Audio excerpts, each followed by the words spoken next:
Hello, and welcome to Comics with Jose. My name is Jose. I love comics, and I want to share them with you. Follow me on Twitter at artofjvelez, Instagram at jvelez622.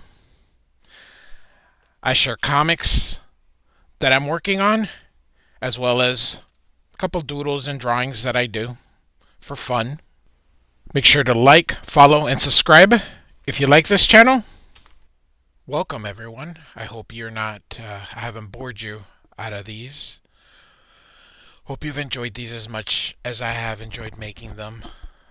Today we're going to go through Daredevil 192. This is actually a very cool issue. This issue is right after Frank Miller ended his run with Daredevil. It is before Born Again. He does make a small comeback into Daredevil, but this is after his first major run in Daredevil. This actually is not a very bad issue at all. This issue is drawn and colored by Klaus Janson, who was a long Frank Miller collaborator. I'm a huge fan of Klaus Janson. Klaus Janson is what I call an ink slinger. Take a look at these beautiful thick lines that he just puts in his work. He also does something else, is the screen tones. He also draws on color, and you'll see inside. One of the coolest things about his that he does is he does a lot of things to get your attention, like yellow. In this cover, you see all his tropes that he used. The screen tones, the yellow, more screen tones, the thick lines. Klaus Janson is such a great artist.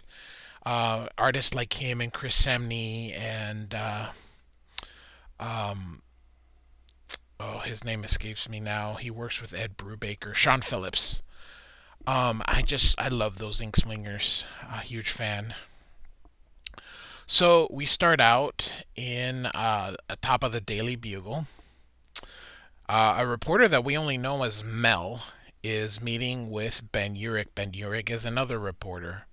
Um, and they are talking about a former editor that worked apparently for the mob. He was someone who Ben Urich idolized. Look at all these screen tones. Um, it it's a way to create back in in the day. Really, there was no digital way of making comic books, so you had to get inventive to create gray tones and gray values. And screen tones were just a way to do it. And look at these different screen tones. He uses one up here, a different one up here. Also, look at the yellow, the soft yellow that is used to create mood. In this era of digital coloring, everything is colored just, I don't know. It's a bygone era, but just look at this. Just the yellow only to create a mood. He finds the Mel, this reporter here. He doesn't want to continue investigating because he feels that his life is in danger and had one of his children, I guess, were followed. And on top of the Daily Bugle, here sits a man with a gun. Um, it's kind of cool. You it's just the perspective. It's just really cool. So it looks like he's about to get killed, but here comes Daredevil. Um, Look at the yellow again to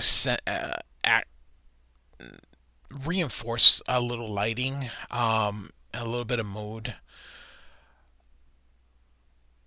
some screen tones. And if you take a look, he puts these on the color. You know, they're just he's laying it out on the color.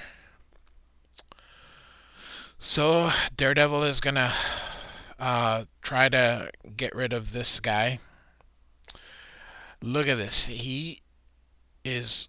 right on the coloring is how he's creating this he's not doing this in black and white ink. He is using colors to do the cityscape. And again, a lot of screen tones.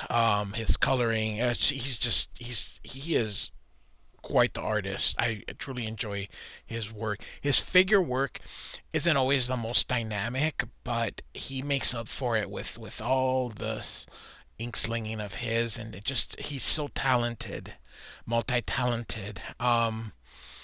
Creates good composition. He just does, Um, his figure work is about the only thing that I would have a complaint, but it's perfectly fine. Um, so Daredevil knocks the guy out, but he knows that the guy is faking it. So he wants to know who hired him, but the guy doesn't know. Daredevil can listen to their heartbeat and know if they're lying or not. So um, off they go. Look at the screen tones, just half yellow, a little bit. Just it's just this dude is so talented. Purple, he just I don't know. Just there was no fear, and when these guys make their art, there's no fear. They just put the marks where they go, and that's it. I think that's what I like most of all is how how talented and how fearless they are. I just admire that. So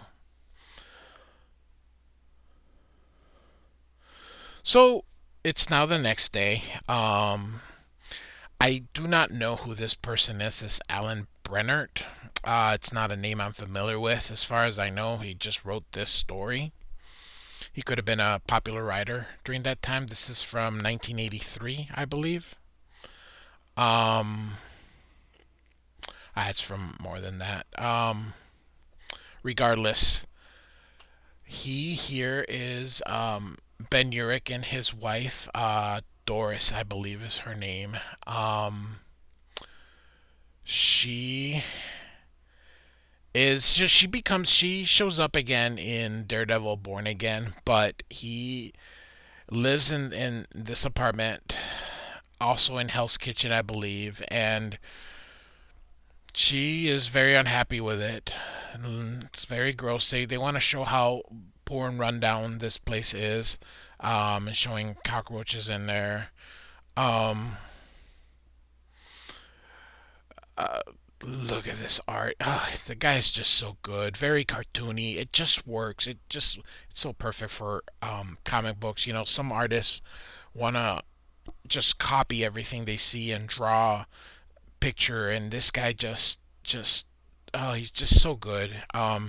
This cartoony just works for him. It would work for a lot of people if they tried it, but if everybody's style was the same.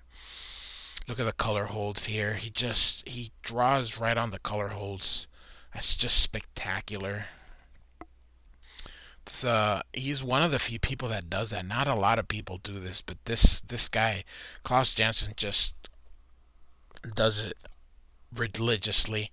Klaus Janson is a longtime Frank Miller collaborator. He is the inker in probably the greatest Batman story ever, The Dark Knight Returns.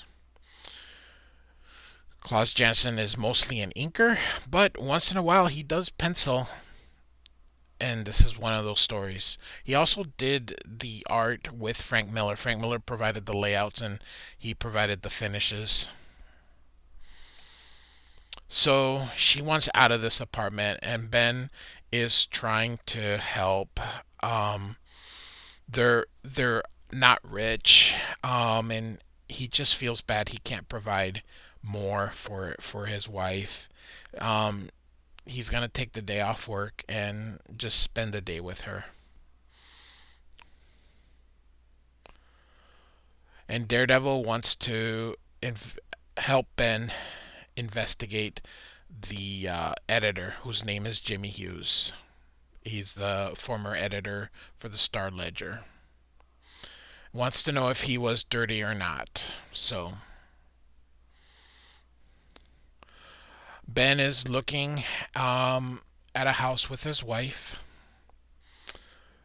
Again, look at the cartooniness, and I don't mean it in a bad way. It's so cool. Um, it just works. It just works. I wish I was as fearless to do it cartoony like this. Um, when I draw, I tend to be um, a little bit more realistic in my in the style that I am, but I truly wish I could pull this off. I just can't. At least to me, it looks silly when I do it, but when others do it, it just looks so good, and I'm very envious. And it may look the same, but I don't feel like it's the same, so I don't try it. I just kind of um, I grew up with John Byrne and Todd McFarlane and Jim Lee, so that's kind of the style I gravitated to. But as I got older, I started with you know admiring artists like I said, Sean Phillips and Chris Samney, and went back and Klaus Janson and Sean Phillips. Just there's so many of these great ink slingers, and I just admire it. So Ben Urich can't afford this house, and he feels that he wasted the realtor's time, realtorism, that he has possibly another place that he can give him, and that they can probably come up with an agreeable um, uh, settlement. So you know something's up, because this wouldn't be here if it wasn't going to be part of the story. So, and if you've read Daredevil, you know that it's not always about a happy ending. So the wife just absolutely loves it. Ben just wants to do anything for her, so he's gonna take the deal. One thing I want to pause is just look at the two different screen tones. These are a little heavier, and these are a little bit smaller, or bigger and smaller.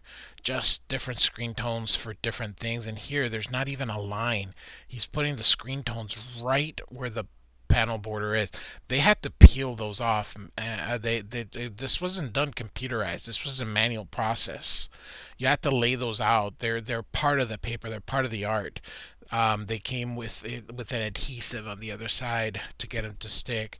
Go to YouTube if you want, and just take a look at screen tones, and how they used them back then. So a couple hours later, here comes Daredevil again. He look at this dog. That's so funny and so good. Like I said, it's about just creating the feel. You know it's a dog. He doesn't need to look like a very realistic dog. It's just a dog, and he just accomplishes it. The bushes, the house, just so simple. I am very envious of how simplicity. Again with this coloring, the yellows to create a highlight. Notice the night isn't black, it's blues. He uses even yellows, just whatever. It's so cool. So again, you know it's a dog.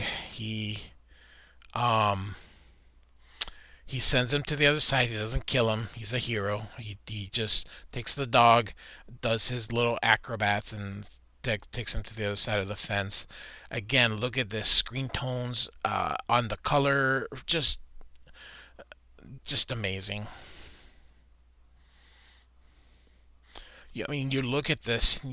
I don't know why it doesn't work when I do it, but really wish it did. Maybe I just don't have enough confidence in my work, but that's all right. So, um, Jim Lee would have done something spectacular in here, but this absolutely works. Just the guy's just such a good drawer, such a good ink slinger. So he is gonna see if he can find out more on that editor, that in chief that was apparently corrupt. So as you know, Daredevil is blind and his senses are hyper sensitive. So something's creating like a sound, and it's bothering him. So uses his billy clubs to knock it down. He opens the safe because he uses his super hearing to get the safe. Now it's not written in braille, but his senses are so sharp that he can feel the paper and can tell what the letters are just by touching them. It's a comic book. You can't overthink it. It's just how it works. A lot of screen tones, like I said, just enough to give you what it is, and off you go. The simplicity. That's Klaus Janson in a nutshell. Everything just simple and it's readable. Just great stuff. So Daredevil's looking for Ben Urich. Ben shows up. He does tell him that his friend was corrupt and he did work for the mob, and he killed stories that he was ordered to. So when because Daredevil has super hearing, he hears the name of the realtor Barry Farnham, and Daredevil's like, huh. He recognizes who it is. So he hears him through it anyway, and they're gonna get that house. So Daredevil congratulates him and leaves. Um, Again, you just look at the figure work. It's just it works. It works. I mean, you look at it and if you're used to certain styles, more modern and current, might not be your cup of tea. But if you don't, if you're not afraid of a kind of just looking at other things like you do with different artists out there, that just and painters, his art style is very cool. So huge fan of Klaus Janson. So um, Ben goes to visit his friend, um, and tells him that he knows about what he did and wants to know why. One thing I want to linger on is right here. Look at the screen tone to create shade right there. Very, very, very cool. It's a way of not putting the inks. If you put too much inks, and then it just starts to look black. So it's a way to create shade without adding more black. So the friend admits that he did work for the mob, and he wants to know why. And he says that when his daughter got married, she didn't know that her husband worked for the mob, or mafia as it was called back in the day. It's still called the mafia, but everybody just says mob nowadays. And um, he got in trouble, and they were gonna kill him. And they told him to kill a story, so he did. It was, after all, his daughter and his son-in-law. And he just says that little by little, that's how they got you. They did little things here, little things there, and the next thing you know, you were working for them. He's being righteous and saying he could have gotten under it, and then the guy tells him, "Hey, didn't you kill a story on this Randolph Cherry?" And this happened during Frank Miller's run. So um, go back and read that story. Frank Miller's run at Daredevil is absolutely phenomenal. Can recommend it enough, and I'm sure we'll get an issue or two under review. So Ben says that that was different because it was his life that was in danger, so he had no choice. And he tells them that he has 24 hours to make a statement. After that, he's going to put the story in. Meanwhile, Matt decides Matt Murdock, by the way, is Daredevil. For those of you who may be listening to this for the first time, Matt Murdock who is a lawyer. This is his partner Foggy.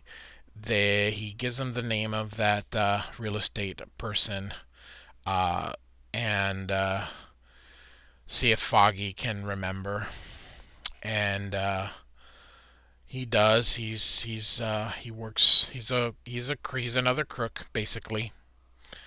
So Daredevil, of course, does what he does. He excuses himself and goes to do Daredevil things, and off he goes to go see the Kingpin. So I'm gonna just kind of show you just how Klaus Janson, how great he is. Look at this, just the color.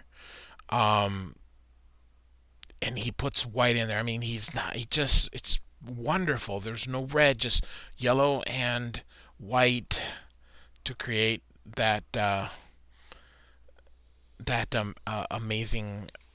It just looks spectacular. Again, they use the screen tone to create shadow, and he realizes that that guy worked for Wilson Fisk, and he wants to know why Wilson Fisk wanted Ben Urich in that house, and he says so that he can put him under his thumb, so that he can control him in the future. He says that that's he would do anything for his wife. Just look at the cartoony way he draws. I mean, he looks like an egg. The Kingpin is actually, he's not fat. He's a very muscular. He's thick. If you look at some of those, like in WWE, those big wrestlers who just are solid. They're not necessarily muscular, but they're just like in WWE, if you that Otis is a prime example, but he does him so cartoony. This is just great, just absolutely great. And he's not armless. The arms are behind him. Um, and so again, the yellow just to create a some lighting in here. So he wants Urich under his thumb, and Daredevil isn't gonna let him. And then Kingpin says, "What about his wife? His wife, he would do anything for her." And Daredevil says, "How could you try to blackmail someone?" And he reminds Daredevil that he used the same thing with Kingpin's own wife. And Daredevil realizes, yeah, he did. So then he leaves, and I just love it. Look at him just run. Oh, it is so. This is such a good panel here. To create that desperation. Look at this. No hole, just the door. I can see why Frank Miller just loved him so much and wanted to work with him. So he gives him the. He tells Ben that. The house and that what the Kingpin wants, and he's not happy, but he kind of does what the Kingpin expected. Is it's for his wife. Um, look, look at that. This was actually uh not painted in, but they used another. It wasn't a screen tone, but this was an application that they would put in the issues to get these lines. So he wasn't actually drawing each one of these, but it's not really a screen tone. But they used an application to get these lines, a type of different paper. And so this is probably cut. So the whole page wasn't like this. He would probably use a panel, and then he would just cut from that paper. Again, look at this. He uses two different screen tones here to create this effect. He uses the circle ones for the sun, and then he's got these over here. So two different patterns to create the brightness of the moon. By the way, Frank, I call him Frank. So many Franks. The bad guy's named Frank, and Frank Miller. So Ben knows that Daredevil is Matthew Murdock, but he doesn't. He keeps it. He knows that if he ever told that story would make him famous and rich, but he doesn't do it because he knows how important Daredevil is to his neighborhood. So off he goes, and he's gonna go think about it whether or not he's gonna take the house or not. Although he does say he's gonna take it, but of course we all know it's not really gonna happen because our heroes can't do that. You can't have heroes doing bad things. That is just in when you read or watch a movie or watch a TV shows, heroes do heroic things. They and good guys do good things. Um, it's it's black and white. A hero does good regardless all the time. A villain does bad. When you get more characters that do both, it becomes a little dubious in when you're doing a reading or something. Like characters going back to wrestling, like Stone Cold Steve Austin, who you would call an anti-hero, or in the comic books, people like the Punisher, who cross the lines, doing their heroes, but they do bad things to do heroic things. So here's Ben thinking, and here comes Doris, and Daredevil says that she made him tell him after a few hours when Ben was gone, and that they won't take the house, and that you know Ben tells her about how he had killed that story, and she says, quit beating yourself up for it. That's just how it worked. And he decides he won't take the house, and it's a good wrap. I mean, it just it's a good yarn. So that's how the story ends with Daredevil looking on as Ben and Doris leave. So for a story immediately following Frank Miller, it's pretty good. I have to tell you, when I was young, I really couldn't tell Frank Miller had left because the Klaus Janson continued to drive. I think for an issue or two more. Eventually, though, comes David Mazzucchelli, who also did Batman Year One, and he'll take over as artist for I think two or 3 years. But anyway, hope you enjoyed it.